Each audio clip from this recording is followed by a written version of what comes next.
subscribe media-media Islam daripada kita subscribe media-media maksiat.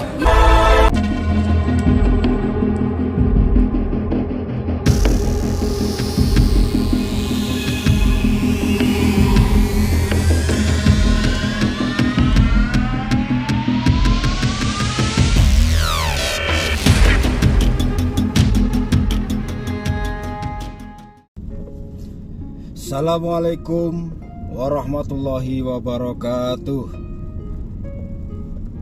Bersyukur kepada Allah dengan mengucapkan Alhamdulillahirabbil alamin, serta senantiasa bersolawat kepada baginda Nabi besar Muhammad Sallallahu Alaihi Wasallam dengan mengucapkan lafal Allahumma sholli ala Sayyidina Muhammad wa ala ali Sayyidina Muhammad. Sahabatku semua, pecinta lantaran SMTV dari Sabang sampai Merauke, baik juga yang ada di luar negeri, di Malaysia, di Singapura, di Filipina, Thailand, Brunei Darussalam dan lain sebagainya tanpa terkecuali. Ya, insya Allah senantiasa dalam lindungan Allah Subhanahu wa Ta'ala. Semoga tetap dalam keadaan sehat walafiat, tetap dalam keadaan bahagia, rumah tangganya harmonis, rezekinya lancar, badannya sehat, ya. Dan yang paling penting lagi, paling pokok lagi, semoga saudara-saudariku semuanya senantiasa dalam keadaan iman dan Islam, iman dan takwa kepada Allah Subhanahu wa Ta'ala. Amin ya rabbal alamin.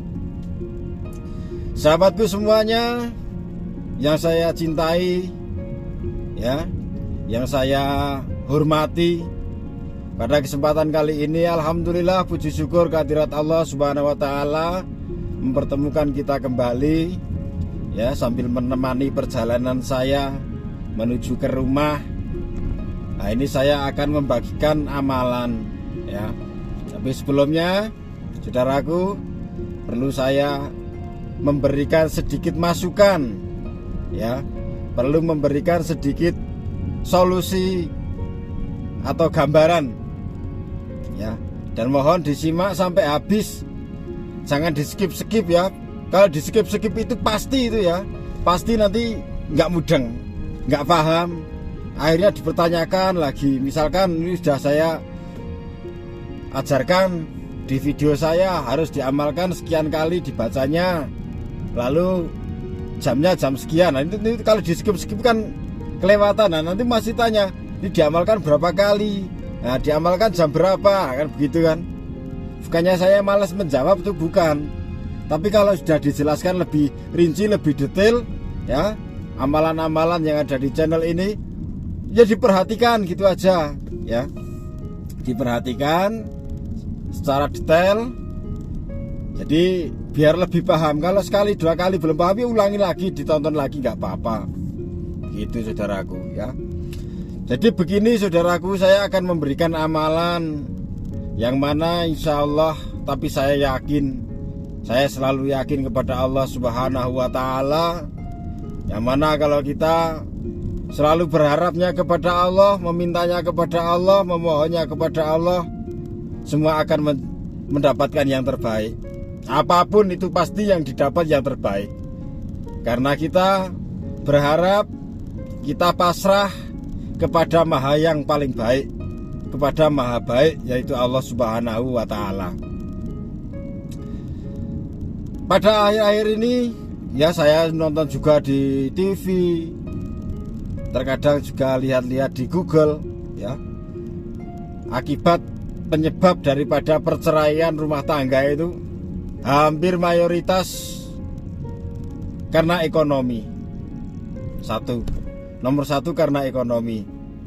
Lalu nomor dua karena orang ketiga, ya. Nomor dua karena orang ketiga. Lalu yang ketiganya faktor ego masing-masing. Jadi yang antara laki sama perempuannya itu sama-sama keras kepala, nggak mau ngalah, akhirnya sering terjadi cekcok di rumah tangga lah. Nah, akhirnya menjadi penyebab daripada perceraian. Tapi yang terbesar itu masalah ekonomi. Mayoritas itu karena ekonomi. Nah, maka dari itu di sini saya akan memberikan amalan atau ijayah yang sangat simpel sekali, ya. Dan saya yakin 95% waktu untuk mengamalkan ini, waktu untuk mengamalkan amalan ini itu tidak akan mengurangi atau mengganggu aktivitas saudara-saudariku semuanya, ya. Insya Allah kalau diamalkan secara istiqomah, maka yang namanya rezeki seret, yang namanya kesulitan itu akan jauh, ya. Insya Allah semua kita akan diberikan kecukupan, ya.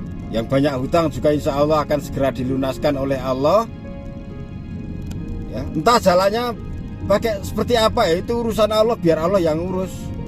Kalau kita sudah mengamalkan suatu amalan apapun itu hajatnya, nggak usah mikir bagaimana caranya, itu urusan Allah, ya. Itu urusan Allah. Dengan caranya Allah, biarin, mau Allah mau bagaimana caranya.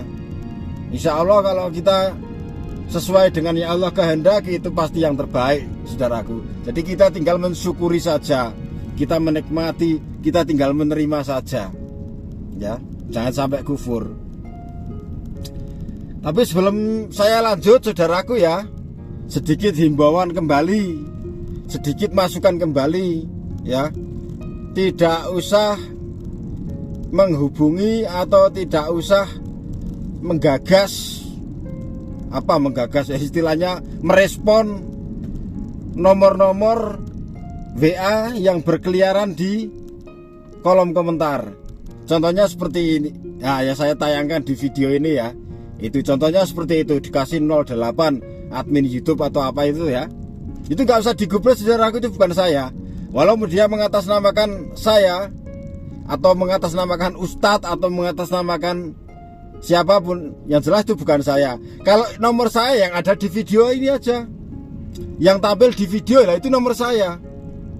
Jadi saya akan selalu menampilkan nomor saya di video. Kemarin nomornya juga saya tampilkan, nomor yang sebelumnya, tapi malah ya nggak tahulah, malah dibajak orang, dipakai orang. Akhirnya saya telepon kepada pihak operator untuk menonaktifkan nomor tersebut lah. Saya ganti yang baru ini. Jadi nomor saya ya cuma satu ini aja yang tampil di video di layar ini. Selain ini bukan nomor saya. Jadi kalau ada yang mengaku-ngaku saya, ya, apalagi langsung WA ke saya dan buat saudaraku, ini saya ingatkan juga, ya. Jangan sekali-kali meninggalkan nomor WA Anda di kolom komentar saya.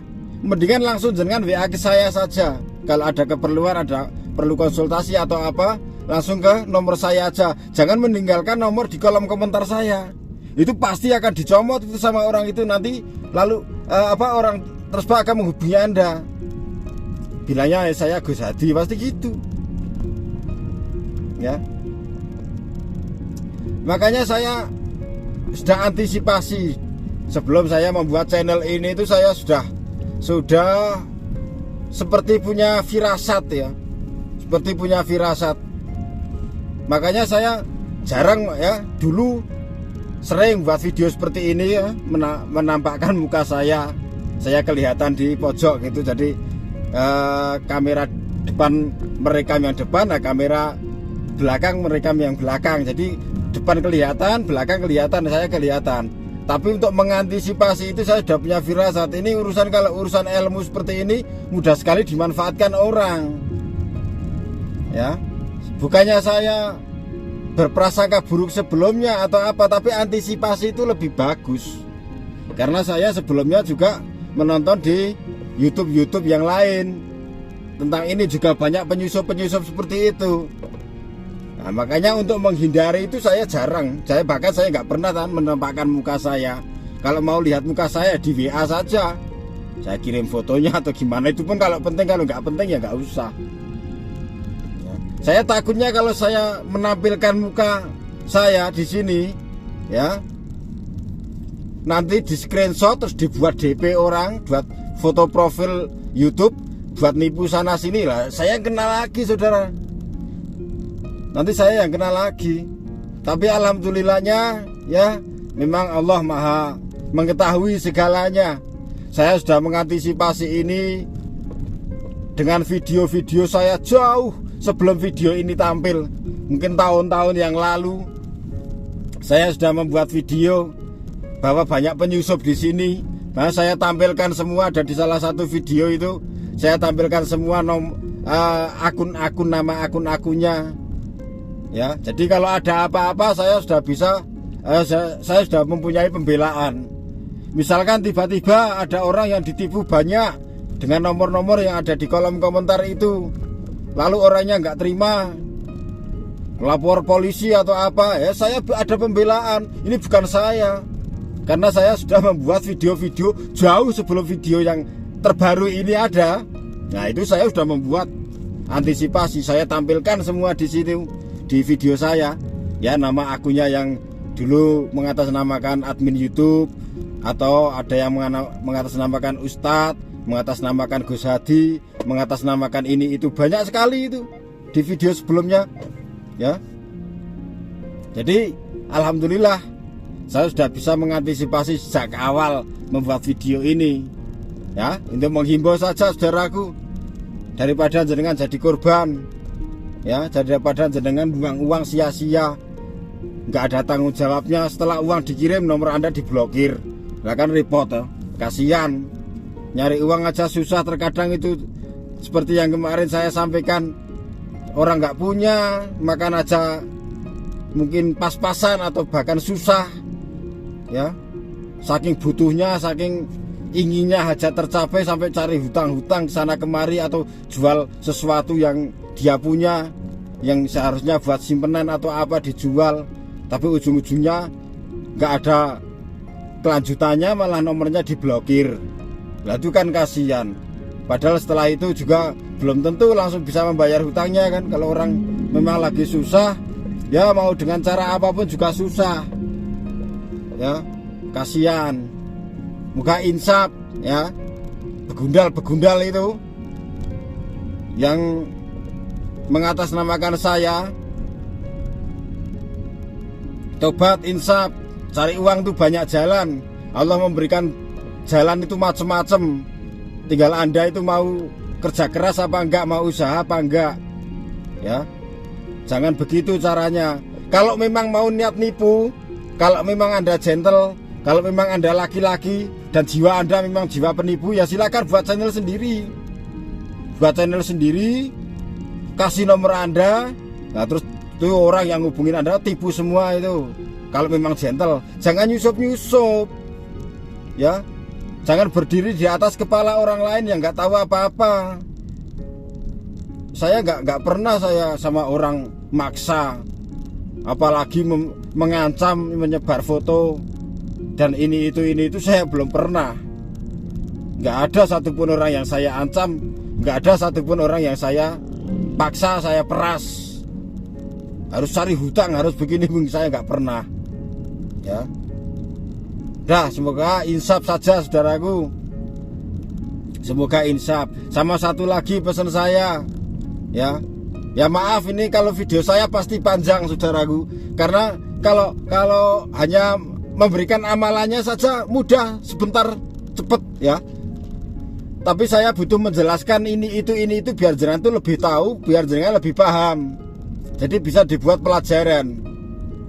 Siapa tahu apa yang saya ceritakan saat ini, apa yang saya sampaikan saat ini, Anda pernah mengalaminya, ya. Seperti kemarin-kemarin banyak yang WA ke saya, pernah ketipu, ada yang hampir ketipu, ada yang pernah ketipu sampai habis banyak. Kasihan. Terus saya nggak nerima, ya. Saya nggak pernah menerima. Tiba-tiba ada orang WA ke saya, Gus, kelanjutannya gimana? Saya sudah habis uang sekian juta. Lah kelanjutan apa? Saya tanyakan. Lah kelanjutannya ini loh, saya sudah transfer, saya sudah beli ini, ya, tak kirim ke jenengan. uangnya. Tapi kok jenengan dia malah ganti nomor. Lah kemudian saya tanya, nomor yang mana Bu? Atau Pak, atau Mas, nomor yang mana? Yang jenengan hubungi nomornya ini kok saya dapat di kolom komentar. Loh, berarti Anda kurang update. Berarti Anda kurang paham bahwa sebelum Anda tertipu itu saya sudah membuat video klarifikasi tentang nomor-nomor tersebut, bahwa itu bukan nomor saya. Nah, saya buktikan dengan video sebelumnya yang sudah ada. Saya cantumkan semua di situ akun-akunnya. Nah, baru dia tahu kalau dia tertipu. Ya udah Gus, maaf Gus, saya nggak tahu. Saya tahunya juga itu jenengan, makanya saya percaya. Ya alhamdulillah saudaraku semuanya, orang banyak percaya sama saya. Tapi kalau saya dipercaya sama orang itu bukan malah saya memanfaatkan orang tersebut. Justru saya harus bekerja keras, saya harus bertanggung jawab, karena kepercayaan adalah amanah. Kalau seseorang sudah mempercayakan sesuatu kepada saya, itu saya anggap itu adalah amanah yang harus saya jaga. Jadi bukan saya malah memeras, bukan saya malah seenaknya terus besar kepala, ya.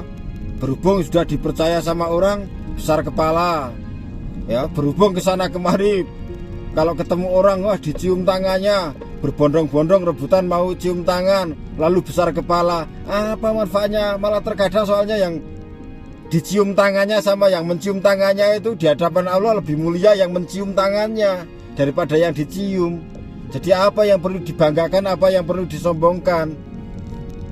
Kita punya status itu kan cuma status dunia. Kalau sudah mati nanti statusnya sama almarhum, ya kan? Kalau sudah di sana ya nanti tempatnya juga beda. Belum tentu yang sekarang disanjung-sanjung di sana pasti masuk surga lebih dulu, mesti enak di alam kubur, belum tentu.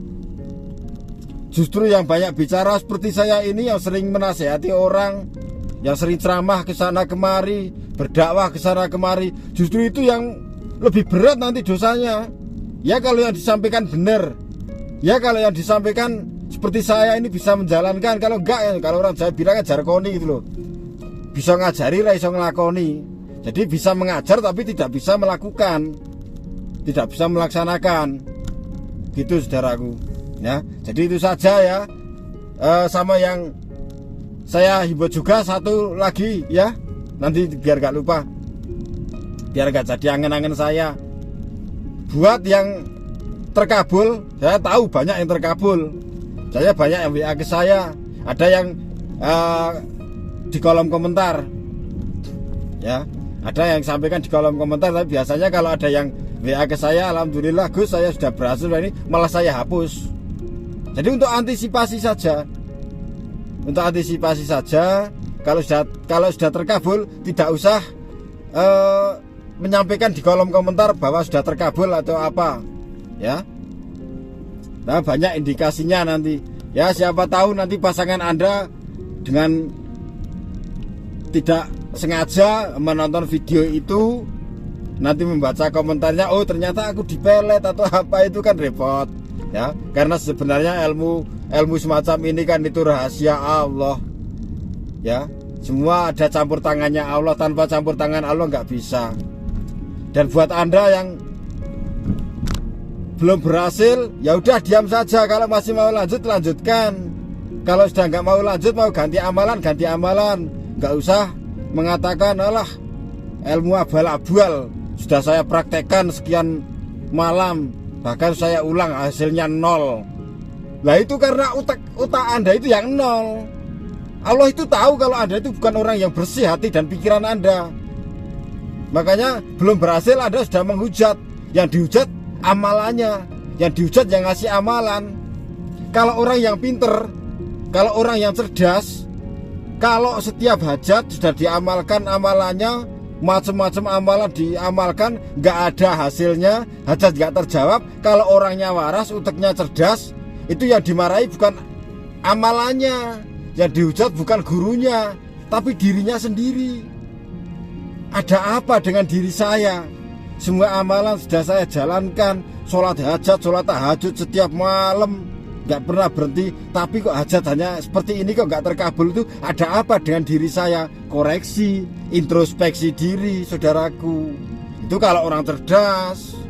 Ya, kalau jenengan sudah bisa introspeksi, oh mungkin karena saya masih punya dosa yang belum terampuni, oh mungkin saya masih punya hutang, janji atau apa yang belum saya tepati, oh mungkin karena sholat saya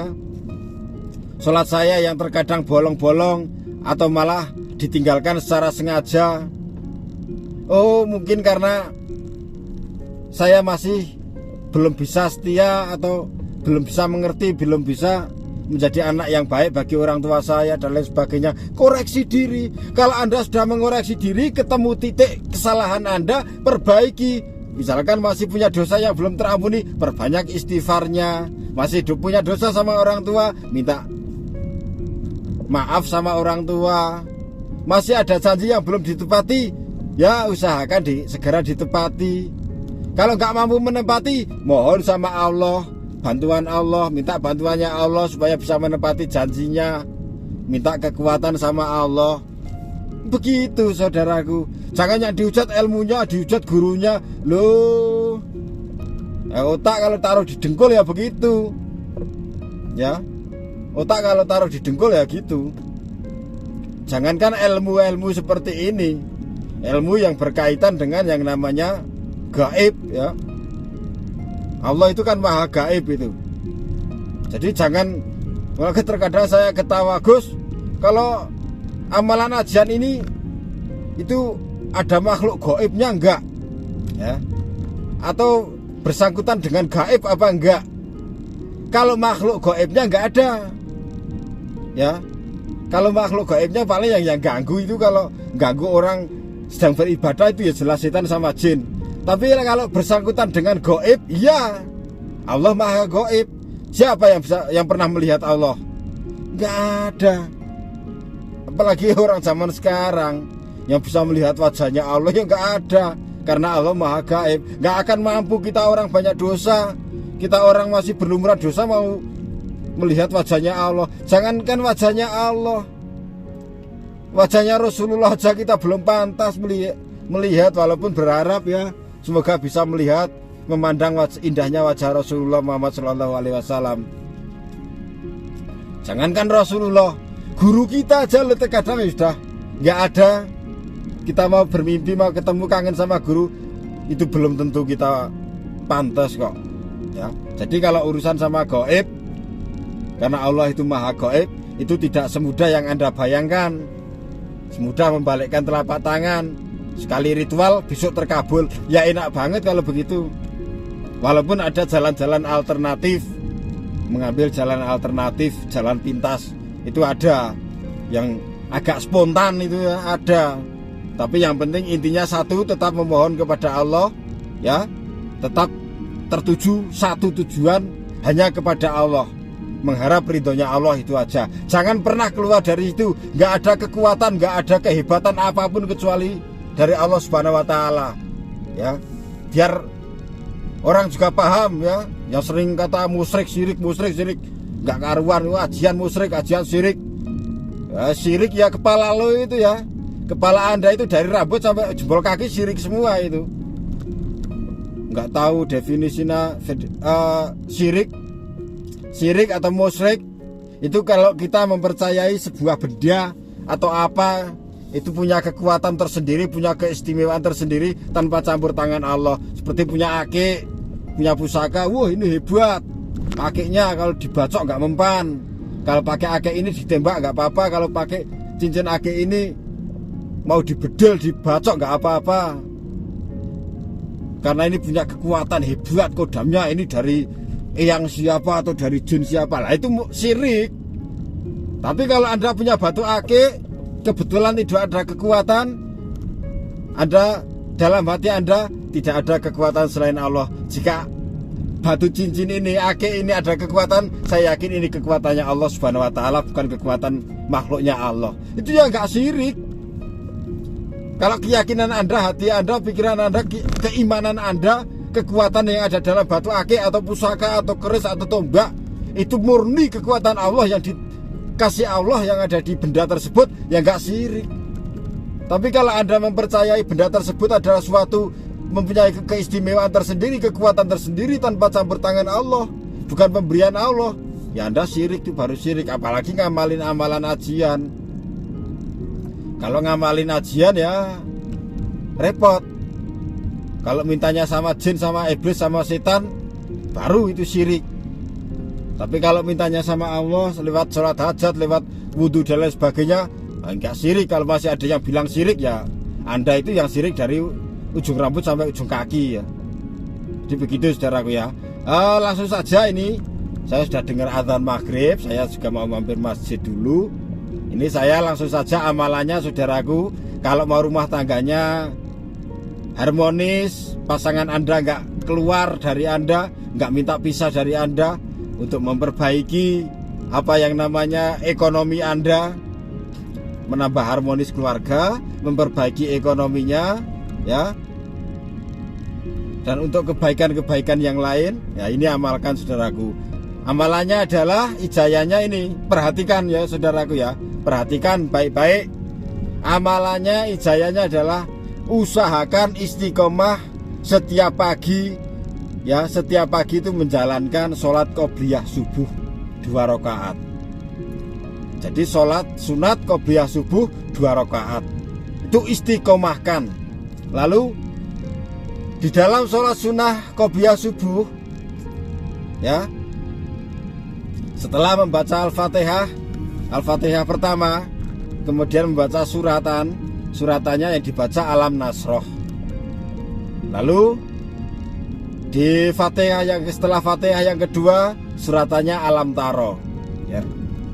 Jadi yang pertama, Fatihah pertama Alam Nasroh. Alam Nasroh laka sadrak wa wada'na anka wizrak dan seterusnya. Lalu setelah Fatihah yang kedua membaca Alam Taro itu ya. Alam Taro kaifa fa'ala rabbuka bi ashabil fil, itu dibaca sampai selesai.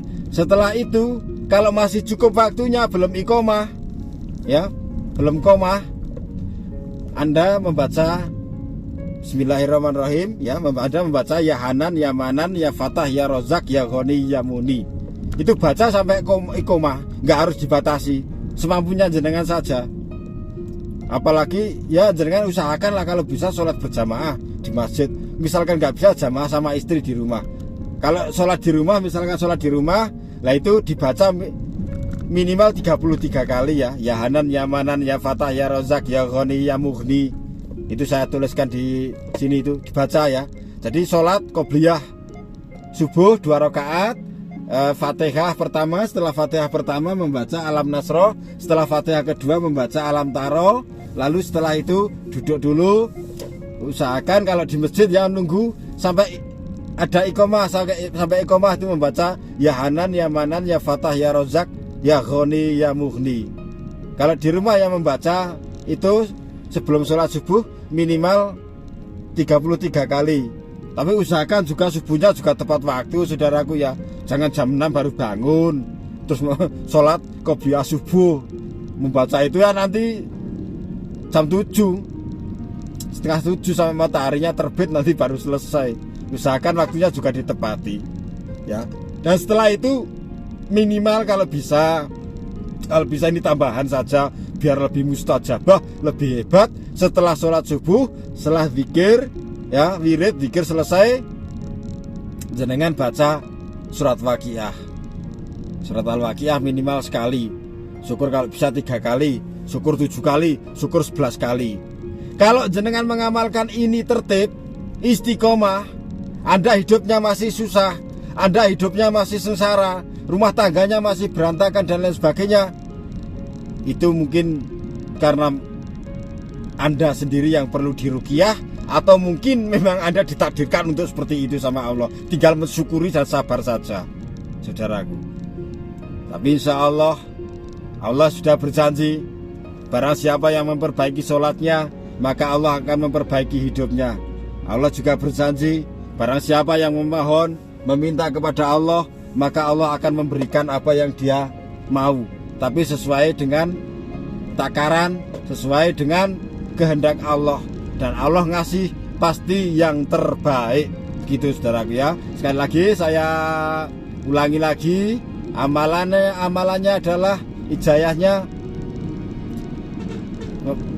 istiqomah, sholat qobliyah subuh 2 rakaat, Fatihah pertama, setelah Fatihah pertama membaca Alam Nasroh, setelah Fatihah kedua membaca Alam Taro, kemudian setelah selesai menunggu iqomah membaca Ya Hanan, Ya Manan, Ya Fatah, Ya Rozak, Ya Ghani, Ya Mughni. Kalau di rumah dibaca minimal 33 kali, syukur bisa lebih. Kalau di masjid ya sampai iqomah. Kalau udah iqomah ya berhenti. Ya, lalu setelah sholat subuh usahakan ini tambahannya membaca surat Waqiah. Apalagi surat Waqiah sudah dibaca, terus nanti paginya lagi jam 9, jam 10 mau sholat duha, walah istimewa saudaraku. Tapi seandainya tidak bisa sholat duha, ya itu aja yang tadi yang saya sampaikan, kerjakan insya Allah saudaraku. Kalau jenengan istiqomah membaca mengamalkan amalan tersebut, ya insya Allah jenengan akan lancar rezekinya, akan dibahagiakan rumah tangganya. Misalkan yang masih punya masalah akan diselesaikan masalahnya, bahkan yang punya hajat pun akan dikabulkan hajatnya oleh Allah Subhanahu wa taala. Kalau jenengan istiqomah karena Allah, dan setelah seandainya apa yang jenengan inginkan jenengan dapatkan, jangan berhenti saudaraku, tetap lanjut jalankan tiap pagi, tiap hari ya. Jadi jangan hanya sholat tertib apa-apa ketika punya hajat aja, itu jangan. Ya, sholatnya baik, tepat waktu, 5 waktunya juga tepat waktu, tapi hanya karena ketika punya hajat itu ya kurang baik, kurang bagus. Makanya saudaraku, mari bersama-sama kita saling doa mendoakan ya, dan saling support, saling mengingatkan. Jangan tinggalkan sholat 5 waktunya. Perbanyak istighfarnya, perbanyak zikirnya, perbanyak sholawatnya, perbanyak tasbihnya ya. Itu saja pesan saya yang tidak pernah bosan saya sampaikan. Karena sholat itu penting, udah gitu aja. Sholat itu penting, dan sholat adalah suatu kegiatan yang wajib untuk umat Islam ya, kegiatan yang wajib untuk kita jalankan setiap waktunya tiba. Jadi cukup sekian saudaraku, kurang dan lebihnya mohon maaf. Terima kasih atas kebersamaannya, mohon maaf atas segala kekurangannya. Usikum wa nafsi bitaqwallah. Wassalamualaikum warahmatullahi ta'ala wabarakatuh.